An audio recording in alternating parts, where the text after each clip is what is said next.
Hello everyone, this is Dr. Louis Blevins of Pituitary World News, talking to you from Northern California in another of our series of video reviews of reading MRI studies. So I want to talk to you a little bit about this MRI. This is from a 20-year-old man who presented with breast tenderness and had a history of headaches, was evaluated, found to have hypogonadism with hyperprolactinemia.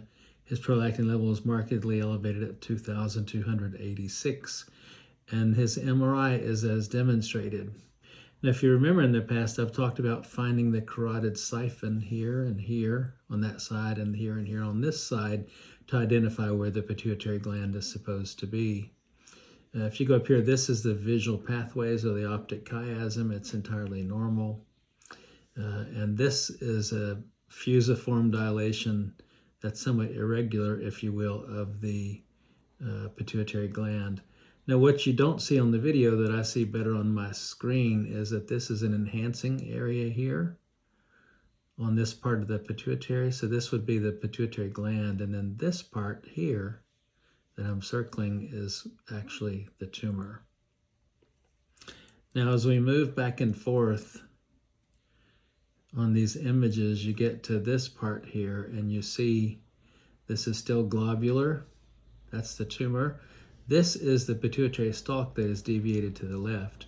A tumor that's largely on one side of the gland will actually roll the stalk to the opposite side, and this pituitary stalk here that's angled off to the left should normally be in the center or the midline. We sometimes see tumors that don't affect the pituitary stalk, but this is a classic finding where the stalk is deviated to the opposite side to where the normal pituitary gland is here in this part of the sella or the pituitary socket, while the tumor occupies the other side. So this is a tumor that started in the right side of the gland. As we move back and forth, we can see in this area down here, and then also on this image down in this area, that there's tumor here that's probably invading the lower part of the cavernous sinus, which is usually right here that I'm circling, where you would have the cranial nerves, the carotid arteries, and the veins draining part of the, the eyes and other parts of this area. So I suspect this tumor is slightly invasive in the right cavernous sinus. It's certainly compressing it as well.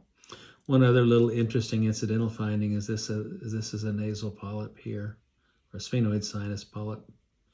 It doesn't have anything to do with the high prolactin.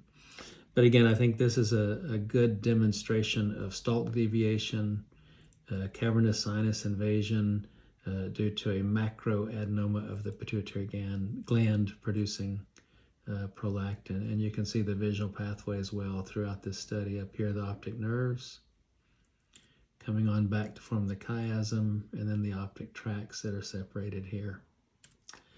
So pretty interesting study. Hope that you've learned something from this review. Once again, Dr. Louis Blevins of Pituitary World News. Have a good rest of your day.